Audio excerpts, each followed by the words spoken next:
For those of you that don't know her, I don't know if there's anyone that doesn't, but Vasi is an expert in content marketing, brand positioning, copywriting, over 50 years of 15, sorry, years, not that old. Imagine like everyone was going to be asking about your beauty procedures, right? 15 years of experience in building comprehensive marketing strategies, content planning, creating text that reveal the true value of the brand. And she's helped SaaS platforms with over 500,000 registered users and over 12 million in annual turnover. And she works with agencies and experts offering B2B services. Definitely check her out. Book her if you need her, and even if you don't, so who need to strengthen their role as opinion leaders in the field. You can join me while I share your fun fact with the world. So she actually gave me two fun facts, which I both love. The first one is amazing for all the women in the room, if there are any, that she is a certified wine expert. And we have actually seen these skills firsthand because every time I've had dinner with her, she just completely bedazzles all of the waiters and the people that know a ton about wine, and she just outsmarts them in a very like impressive but not at all overwhelming way, but very great to see. But the second most interesting fact is that she told her husband she won't change her last name because the domain authority of her website Valchanova me is too high, which we love an authoritative queen. We support you. Thank you. What I want to talk to you about today is scaling content. And the most important bit on this slide is the last line, so it's underlined. It's how to create strategic, high-quality content fast without losing your soul, meaning without losing what makes your brand you, what makes you yourself recognizable, differentiated in the market, no matter if you're working for yourself and building a personal brand or if you're working for a company and building a corporate brand.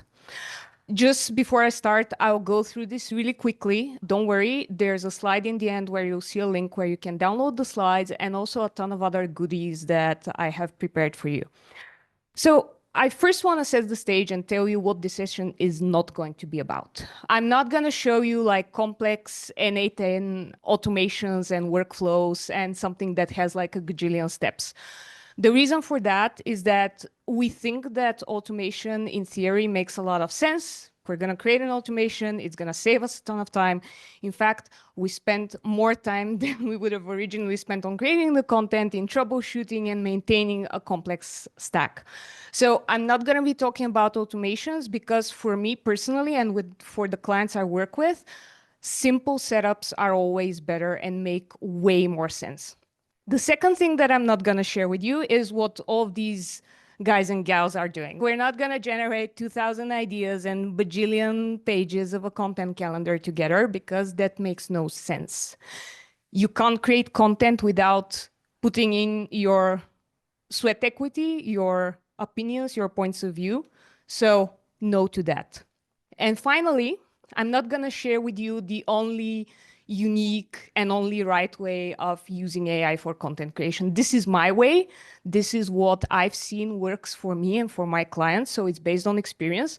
But if you have a different setup and if it works for you, come to me after the talk. We can talk wine, of course, but we can also talk about what's your setup and what you've learned, and maybe I'll learn something from you as well.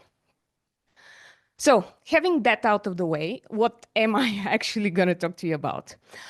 I have tried to edit myself into sharing with you 3 key mindsets that we need when creating content with AI, because I can't share everything. I have tried in the past. It doesn't work well, especially in 15 minutes. So that's why you have the additional materials after the talk. But here I'm going to share with you 3 specific mindsets to use when using AI to create content and scale your content. The first one is the mindset of your setup. So how are you creating your AI workflows for maximum impact and maximum ease in keeping these up and integrating them within the company? Because there are still people who are afraid of AI, and the simpler we make it, the easier it's going to be for us to onboard more people. What I use is very simple. I usually, when it comes to content writing specifically, Claude is my guy. I use Claude for writing. I think it does a way better job at interpreting brand voice and making content that actually feels human. But you can also use custom GPTs or Gemini gems, whatever works for you. But this is a super simple setup. And when it comes to Claude, what I do is I give it a set of very detailed instructions. And this is something I'm going to talk about later. And I also give it a lot of additional materials, which I'm also going to talk about in a bit. So nothing more complex than that. And this works for 95% of the use cases I've seen. The thing that I see a lot of people try to do and fail to do is using a single project or a single custom GPT for all of their content tasks. And I don't think that works well. I've tried it. Initially, when I set up my first Claude project, it was for all my writing. So it was jam-packed with hooks for LinkedIn posts and then signature content from my newsletter to give it an idea of what my newsletter editorials look like, et cetera, et cetera. The thing is that it can't keep up with all of these in the same place. So I prefer to set up individual tools, let's call them, like individual gems or individual Claude projects for the specific tasks that you have. In my personal setup, I've split this up according to the type of content I'm creating. So I have one project for my newsletter, I have one project for my LinkedIn writing, and so on and so forth. By the way, this is subliminal messaging. Marketing Matters newsletter, subscribe. Very important. For some of the teams I work with, when they have more people working with content and they need to hand off processes from one person who writes the brief, for example, product marketing person who defines their target ICP and then the key messaging pillars that they need to include in the content, and then hands it off to their best buddy in the content marketing and content writing team. We would have individual tools for ideation and then individual tools for drafting and content writing and editing and polishing and so on and so forth. So this can vary, but the important bit is try to stick with one thing per project or per custom GPT.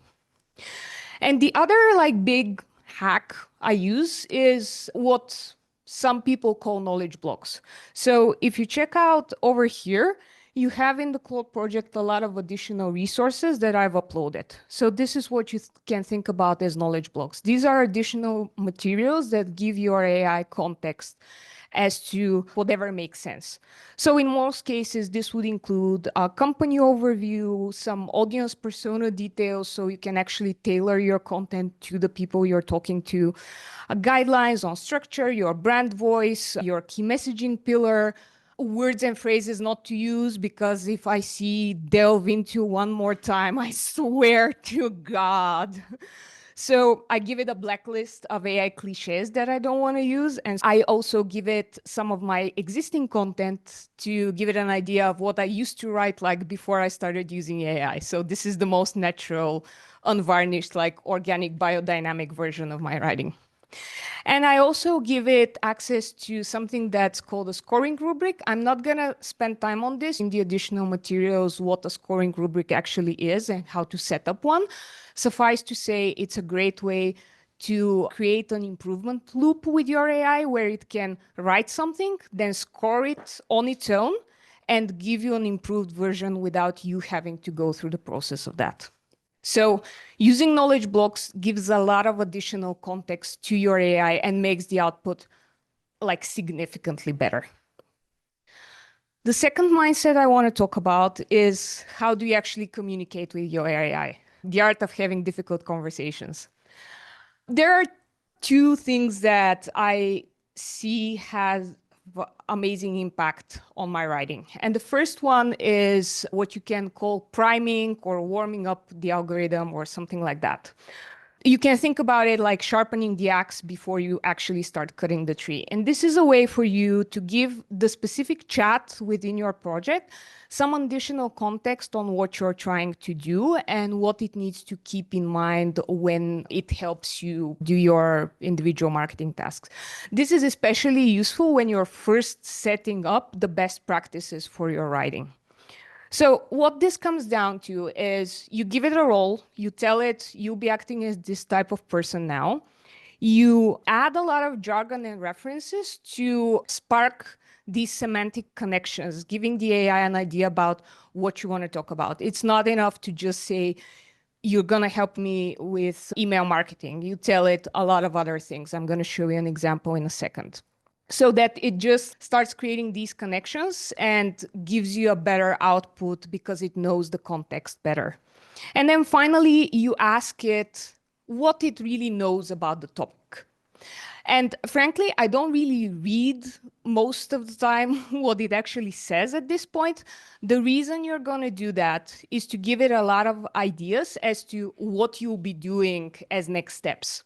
So here's an example. I know that you're not Hawkeyes over here, so I'm just going to give you an overview of the best bits, and you can see the full chat in the additional resources.